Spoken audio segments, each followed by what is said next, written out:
Hey guys, my name's Alan and I'm a recovered addict. And good evening and good from here. So I was just thinking, seeing the chips get given out. I don't. So through the grace of the God that I've come to understand through the Fellowship of Cocaine Anonymous, the working and reworking of the 12 steps out of the Big Book of Cocaine Anonymous, our big book, the Cocaine Anonymous big book. I've not found it necessary to use a drink for 5,331 days, one day at a time.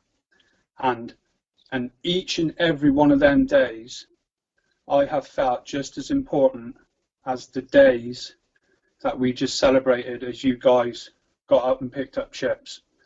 It still makes the hair on the back of my neck stand up every time I see one of our brothers, one of our sisters pick a chip up, because I understand that each one of these days is precious. I gauge my sobriety in days, not because the days sound more, because what I have is an accumulation of days, and that is a result of, for me, the Fellowship of Cocaine Anonymous, and that's where I found my home.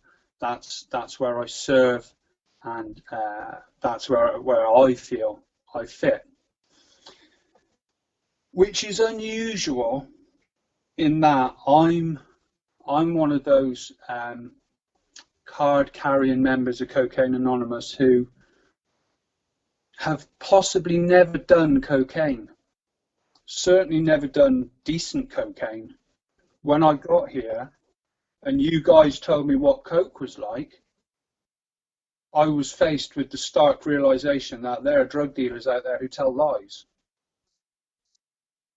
True, guys.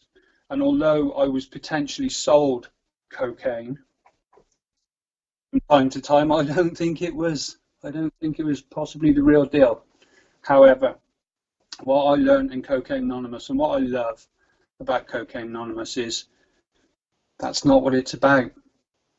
That's not what this is about. What we have in CA is we have a solution irrespective of the substance, and I got to tell you, that saved my life. Absolutely, no doubt, saved my life. I heard somebody say a long time ago, I have nothing new to say. Everything I know about recovery, everything I've learned in Cocaine Anonymous has been given to me by our fellowship. I heard someone say a long time ago, we got a wrench to fit every nut that walks through the door, and I absolutely love that. So I used for a long time. With me, it started with alcohol. I remember the first time that I took a substance, and I remember the last time I took a substance, and that doesn't make any difference. It's certainly not a requirement for membership, but it is my experience, and that's all I've got to share with you guys tonight. So it was Christmas. I was 8 years old, and my dad gave me some sherry. We were watching a film on the telly. We were watching Wizard of Oz, and for those of you who are familiar with that film, it's black and white up to a point, and then it changes and it goes into colour. And I can remember having a drink, and it was black and white, and I can remember waking up again a little period of time later, and everything was in colour, and I felt terrible. I felt sick. My head was hurting. Nothing about the way I physically felt was good, but I absolutely knew, as an 8-year-old, I absolutely knew that I was going to do it again.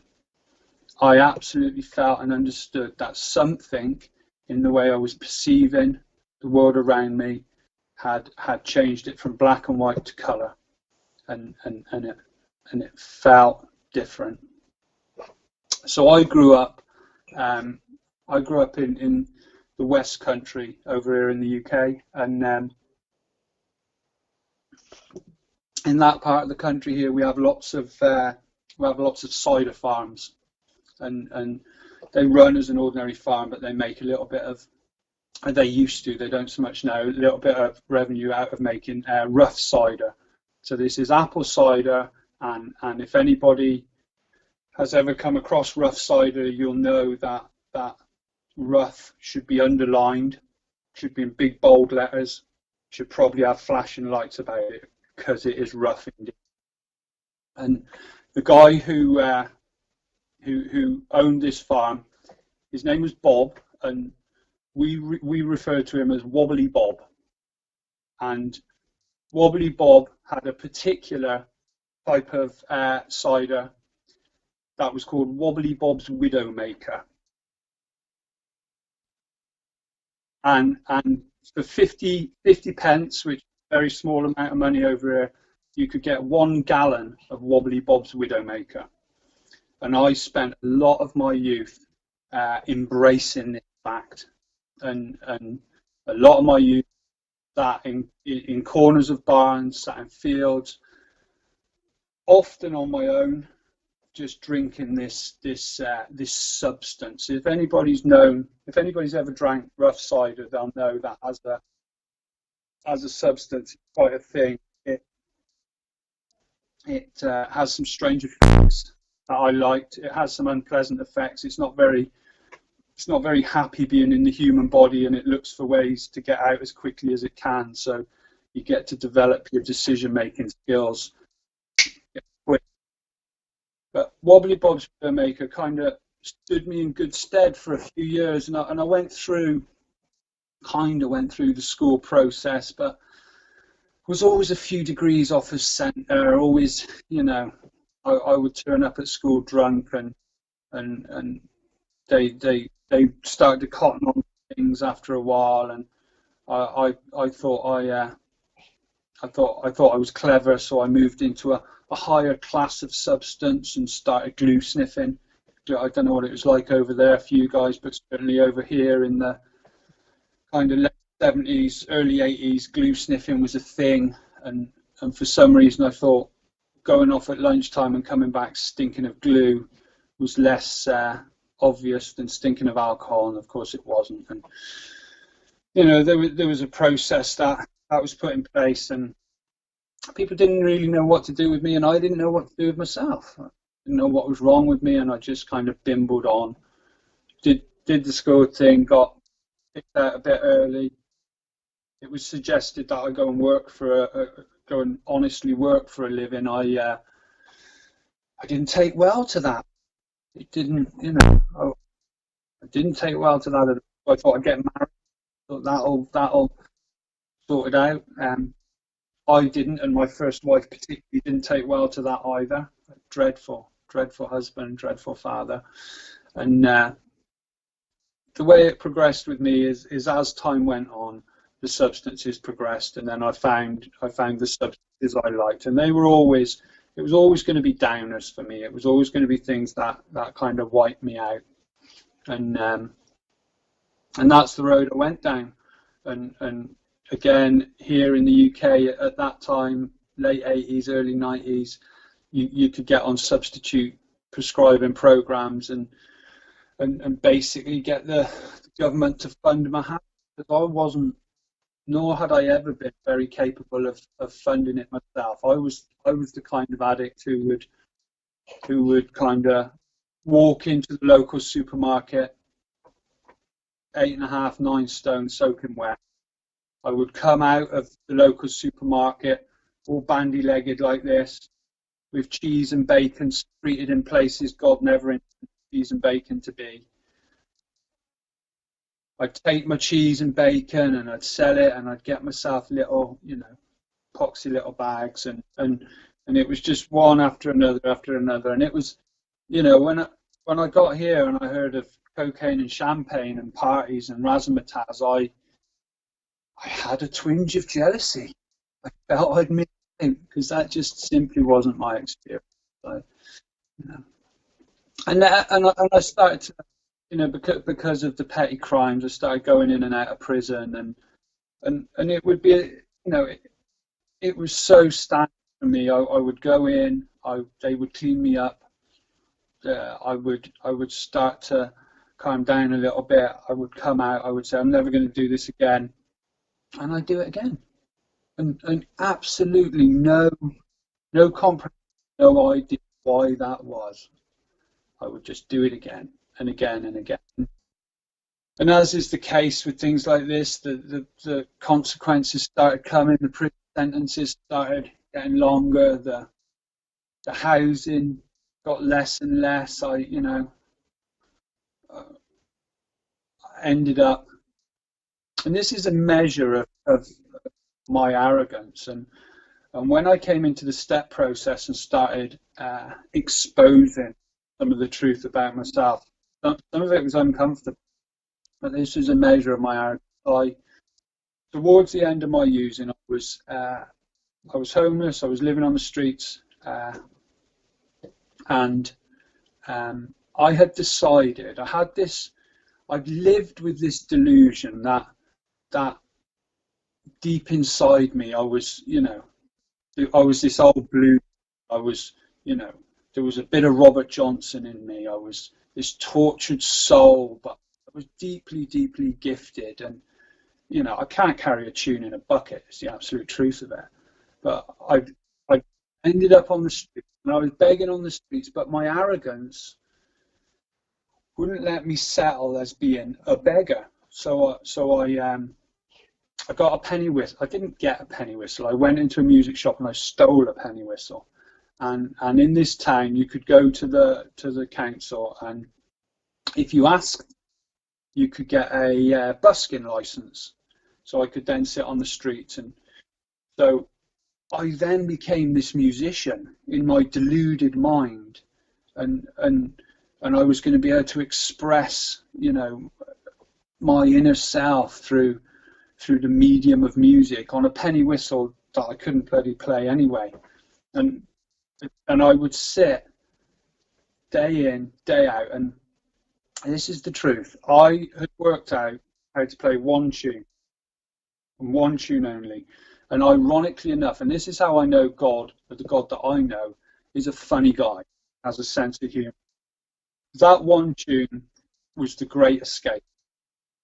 And I would sit day after day after day with this damn penny whistle, do do do do do do do do do do do do do do do again and again and again. And after a period of time, after a few weeks, people would come by and they would say, "Look, mate, honest to God, if you can just play just one tune, please, we'll pay you." And I go, yeah, do do do do do do. And if somebody come by, the joy and the love I would have for that person if they put a couple of coppers in my manky old hat on the floor. I was, oh, thank you, oh, you're great, oh, thank you, do, do, do, do, do, do, do, do, again and again. If they didn't, if they walked by and didn't give, the anger and the hate and the frustration, how dare you steal my gift of music? And I would imagine in my head how I was going to follow them home, how I was going to hide in the hedge in their back garden, how I was going to wait till 3 o'clock in the morning, and how I was going to smash every window of the house. Do, do, do, do, do, do, do, do, do, do, do. Again and again, and it really was ground. And the tragedy of it for me at that time is I still didn't know about you guys. I still didn't know cocaine existed even. I mean, I'd heard of AA, but I knew nothing about it. So again and again and again, and eventually I got to a position where my offending got worse and worse. I got into a fight with some lads, totally driven by my fear, and it went too far, and I went back into prison. Only this time it was different. This time when I went into prison, it was a parole sentence. So what that meant is that if I engaged in certain activities in the prison system, I was going to get out of jail a bit sooner. And they said to me very early on, they said, okay, so your offending's clearly related to drug and alcohol use. If you get involved in some sort of recovery while you're in the prison system, there's a chance, not possibility, but there's a chance that you'll get parole. I need to tell you guys, at that point, I decided I was going to become a recovery god. I was going to learn about this.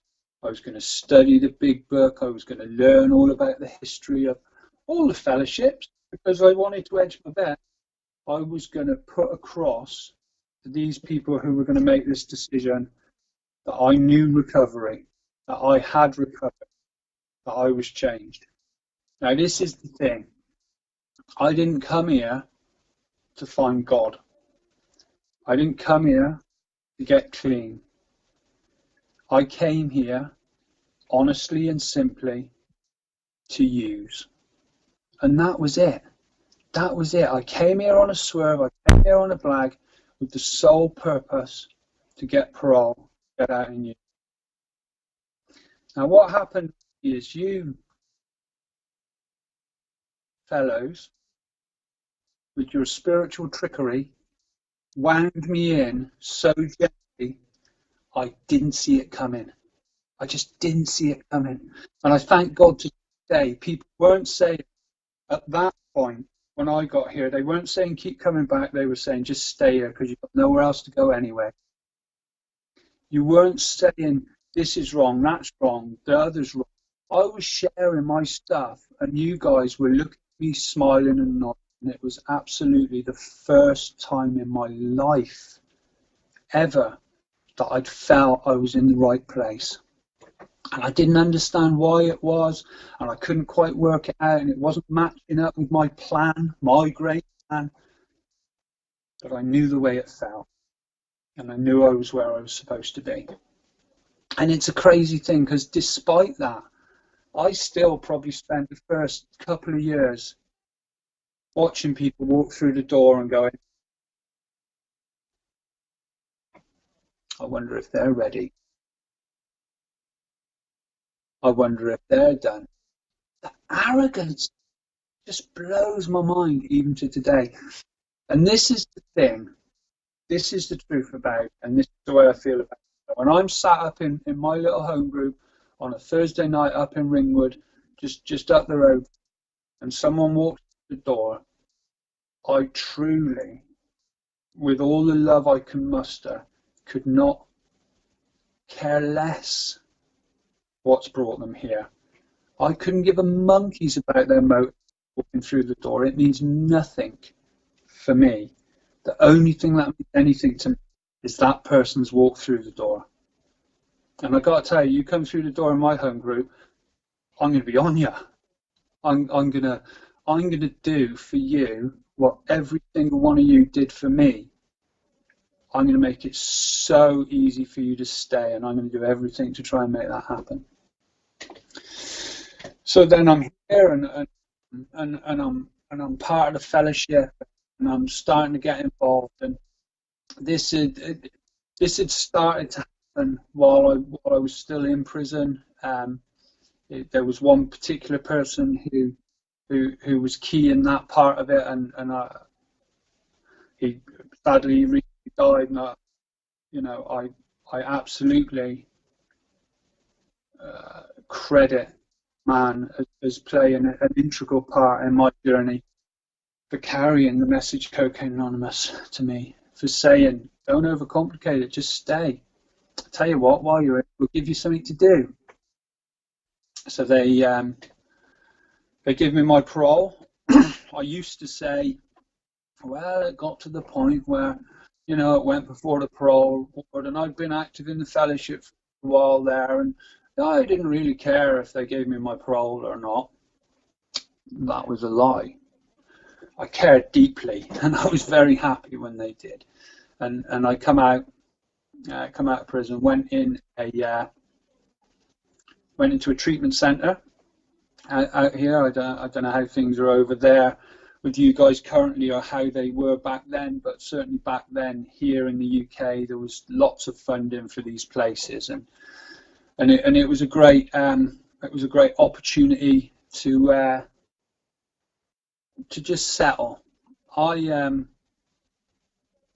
didn't follow the path exactly as directed. Somebody had warned me when I was coming out of prison about you women in the fellowship. And he said, look, if you're looking for a partner, if you're looking for a woman in the fellowship, there's two things you need to remember, and two things only. He said, if you're looking for a woman in the fellowship, he said, you need to understand the odds are good. And right, that's how I can go with that. That's pretty good to me. He said, but you also need to understand the goods are very odd. So the lady you seen earlier on, that's my wife, Michelle. We met in treatment. I can say the goods are odd because she can't hear me currently. And I mean, that was great for me, but that wasn't the recommended path. That wasn't the way it should be. I think it can be easy to make the path too narrow on recovery, to put too many conditions on having the recovery experience. And my experience is I didn't do exactly what I should. I ducked and dived a bit, I bobbed and weaved a bit. Sometimes I wonder why or how I got away with it. However, the other side of it, one of the guys I was in treatment with, a very dear friend of mine, and Russ, I know Eric knows him well. We went through treatment together, and despite this kind of bobbing and weaving over in one corner, what we were doing is a couple of times a week there were sheds at the bottom of this garden. We were going down there, we were holding little big book studies. Another night a week we were going down there, we were holding a little tradition study. We were hitting meetings, we were serving the fellowship, we were getting out looking for newcomers. So despite the remnants of my off-key behaviour over here, all the other stuff over here, I was doing what I was asked, I was doing what was suggested. And it kept me safe, as Cocaine Anonymous always had and still does. So so I did the treatment thing, I got out of treatment, and my first sponsor, he, if you imagine, so my first sponsor was very straight talking. He cared about me enough and loved me enough to be honest, and because by the time I got to him, I was probably, I don't know, I was probably a year, a bit more than a year clean and sober, and a lot of that time initially had been spent, pardon me, in study, because I wanted to sound like I knew what I was talking about. So I can remember the first or the second time sitting down with him, and we're having a discussion about something in the book, and I'm like, well, yeah, I mean, I understand that, but the thing is, I mean, you have to take into consideration, it's all right, Bill and Bob doing this, but, you know, when AA number 3 come along, you know, and he did this and he did that, and I remember him looking me dead in the eye and saying, Al, it's hard for me to express how little I care about your opinion on this. And I think I was probably a bit offended at the time. He said, it means nothing to me. If we're going to work through the steps, then we're going to work through the steps together, and we're going to go through this process, and I'm going to walk you through this process, and I'm going to stay by your side by it.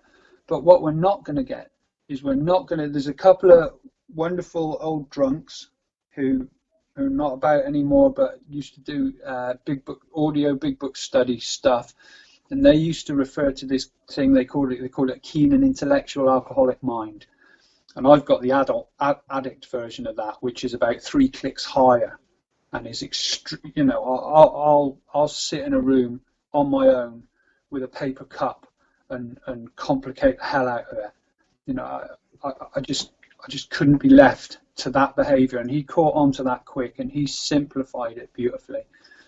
He was, and still is, I guess, to the best of my ability, the single most miserable person I've ever met in my life. In a peer. He's like, if you imagine death with his coat off, this is what this guy looks like. He's just,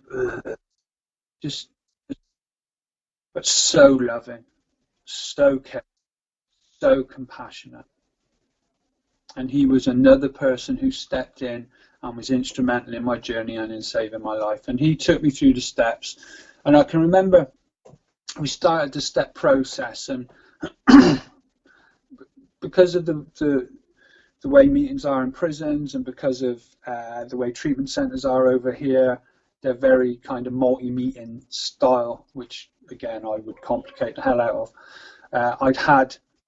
I'd been exposed to some other fellowships, and I can remember saying to him, "All right, Cole, yeah, we'll do this. So, how long? How he geeked out, is it? We were going through the step 4 process, and I said, how long have I got? Knowing that I've heard of people who took 6 months, a year to go through that process, and he very, very simply said, how long do you want to be sick? And that did it for me, because what I've learned at that point is it's really easy to develop spiritual sickness in recovery, and that just being clean doesn't mean that I'm spiritually fit. Just clean days, weeks, months don't equal what I feel is healthy, productive recovery. And I didn't want to be sick. I didn't, there was some behaviours slipping in, there were things about me that being exposed that I didn't like. So I got on and I got through it, and I worked through the steps, and in a couple of weeks we'd gone through that process, and he had me out chasing newcomers. He had me out serving my fellowship. Even when I didn't get it right, one of my early commitments was I had the key for my my local meeting, and 2 or 3 weeks into that commitment, I forgot the key. Nobody could get in, and if I, in my professional role, if I did that, there would be a consequence to that. It would be wholly unacceptable.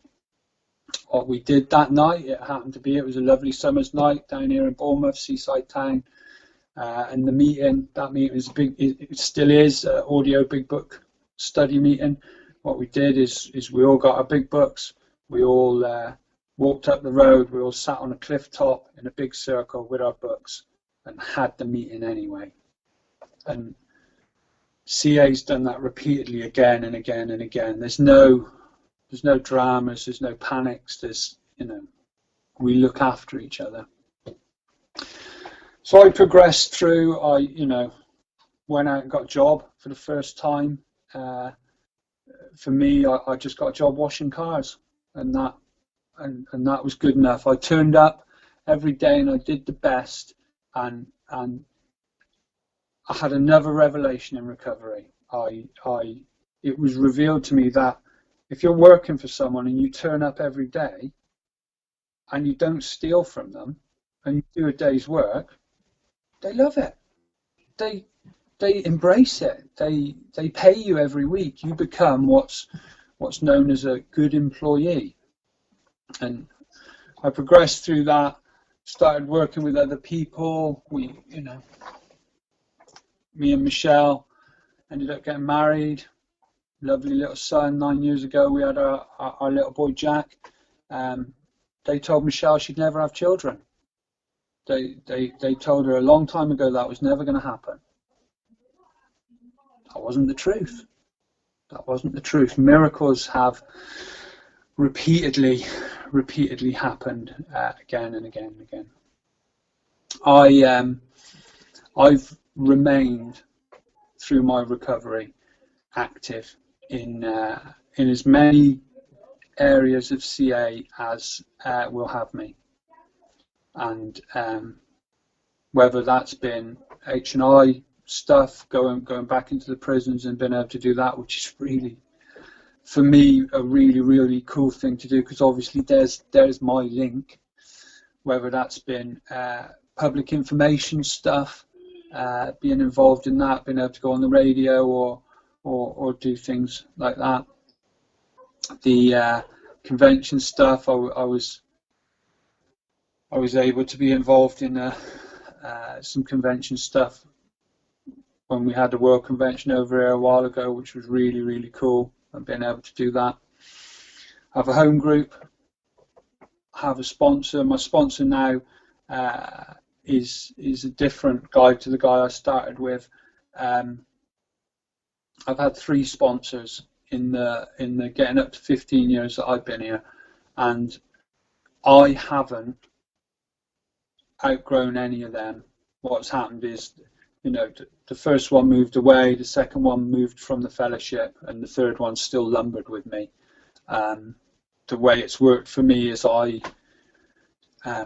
find it very important to have a single line of accountability. Now, I've got friends and I've got people I can share stuff with, but that kind of single line of accountability is very important.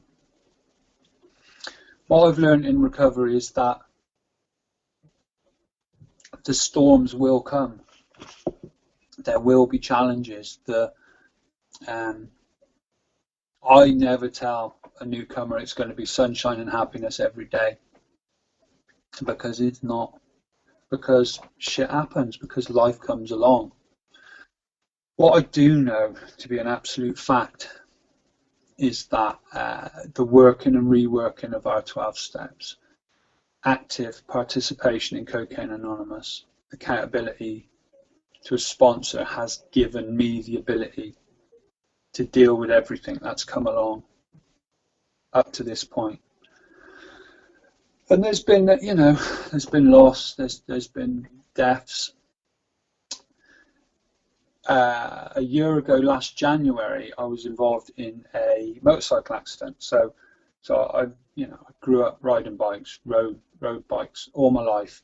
Had just, interestingly enough, and this, sometimes I don't see where God is in the picture immediately, but God is in the picture. So I was riding to work on a Monday and come up to a roundabout, and a car went into the back of me very gently and just knocked me off my bike. And it was a relatively big, heavy bike, and it fell over, and I think it broke a clutch lever or bent something. So it was very minor damage, and my bike had to go into in a garage for repair. So I was then given a hire bike for a couple of weeks while they were fixing mine. A couple of days later, my little boy Jack, who had been desperate to get on a bike with me for a long time, his little legs had just got long enough so he could sit on and reach the pegs. So I'd got him his helmet and all his gear and put him on the back of my bike, took him around, kind of around our neighbourhood. He loved it. This was great.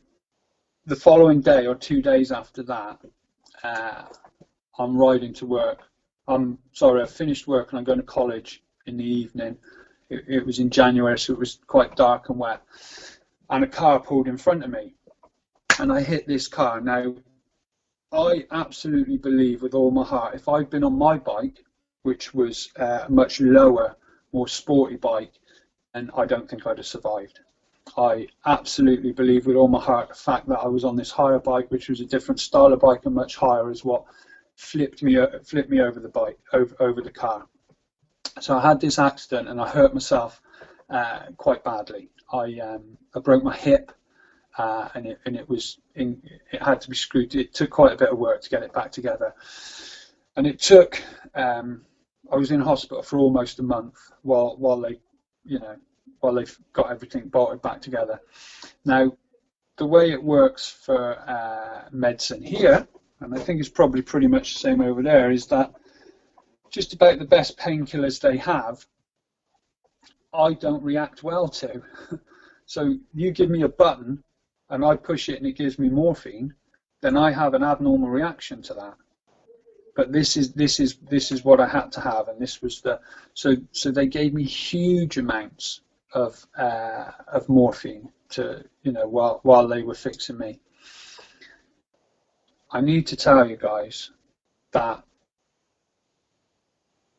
what that did for me is for the first time in my recovery, I no longer felt connected to the God that I understand. I can remember night after night, day after day, lying in that hospital bed and praying or trying to talk to God, but the connection was gone. I didn't feel it. And the reason I didn't feel it, for me, is quite simple, because my body was absolutely full of this substance which was blocking me off for it. And it was terrifying. It you know, it's hard for me to get across how hard that was for me. I'd never felt alone for as long as I could remember. Now, Michelle was coming up every day. She was picking Jack up from school. She was bringing him up to me. They were sitting by the hospital bed for a couple of hours. She was taking him home. She was feeding him. She was taking him to, again and again and again. And the work that woman put in, and my family and people being there was amazing. You know, a couple of buddies of mine in the fellowship, they said to me, should we come and visit? I said, yeah. They said, anything you want me to bring? I thought I'd be clever and said, yeah, come as Mexicans. They came as Mexicans. Big hats, big tashes, and come in like that. One of the consultants even pulled them to one side and said, could we get a picture with you guys? I mean, the people were there, but the connection was gone. And it was another one of those revelations that there are things that I can get used to in recovery. There are things that become normal, and I can miss the blessing that these things are. So they bolted me together. They fixed me,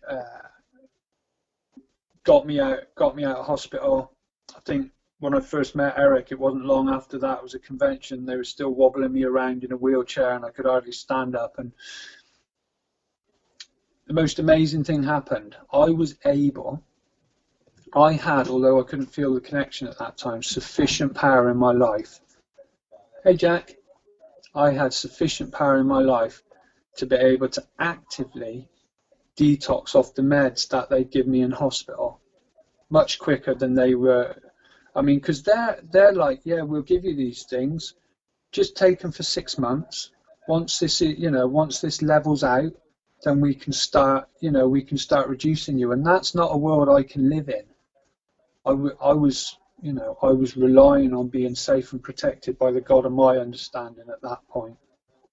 So I got out, and I found myself going to the doctors and asking for lower doses of these particular medications so I could stagger it and get clean off them.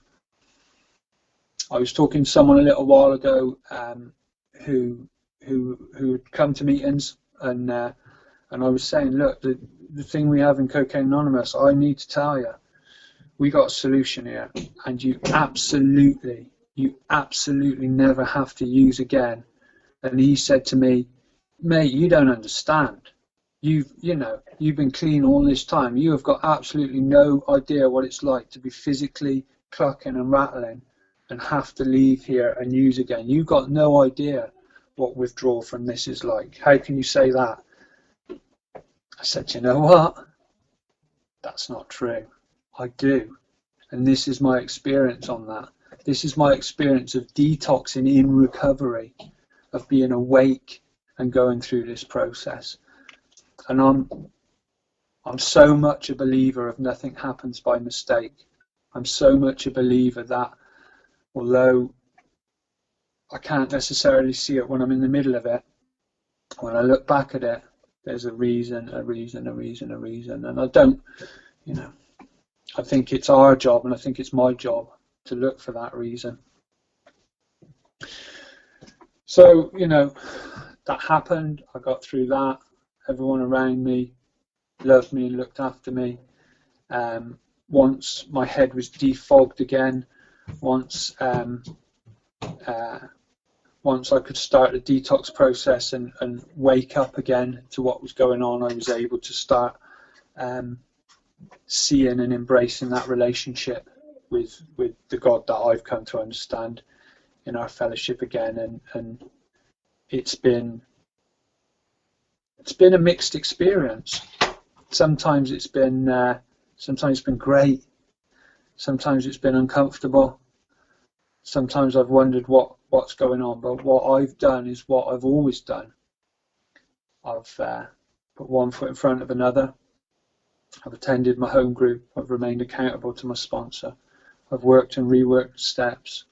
I've served Cocaine Anonymous whenever called and whenever possible. And when there's been times where I've had to say no and I've not been able to do it, I've made sure there's been a legitimate reason for that. My life continues to be spectacular. I have everything that I dreamed of, plus many things that I've never dreamed of. I have friends. I have the ability to communicate and to talk to people face to face.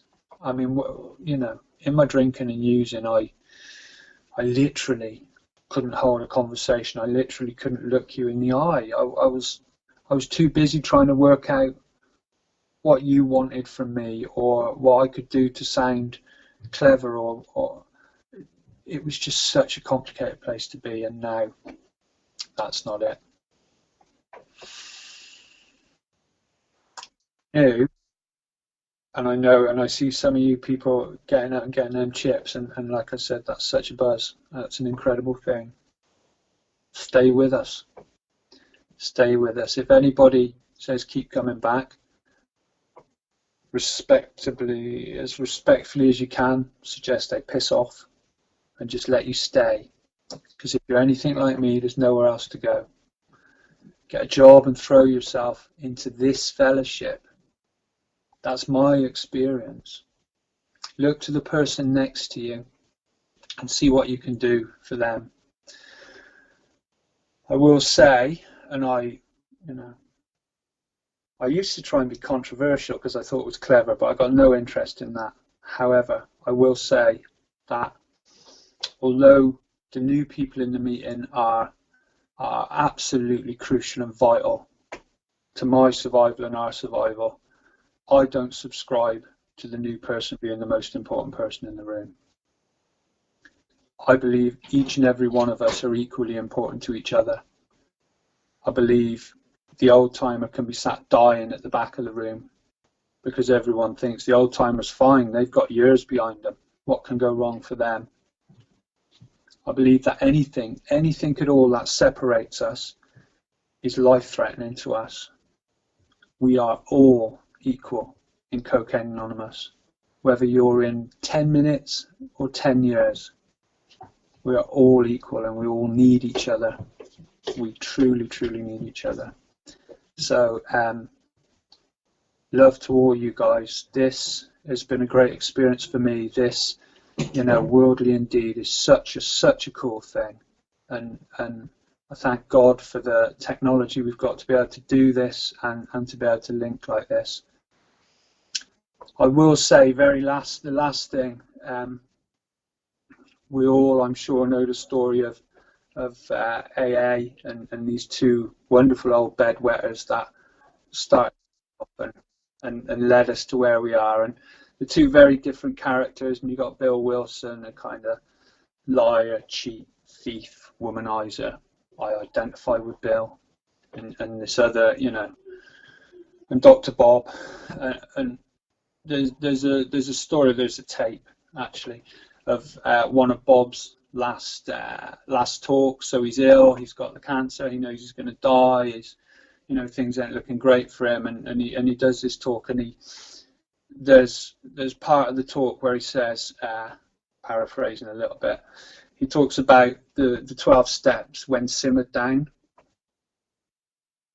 and he says when simmered down to their last, they come down to two things, and two things alone, and I like that. that keen and intellectual addict mind of mine wants to mess with it, but I like that. So it comes down to two things, and two things alone. He said it comes down to love, and they come down to service. So please let's bear this in mind. And thanks for listening to me, guys.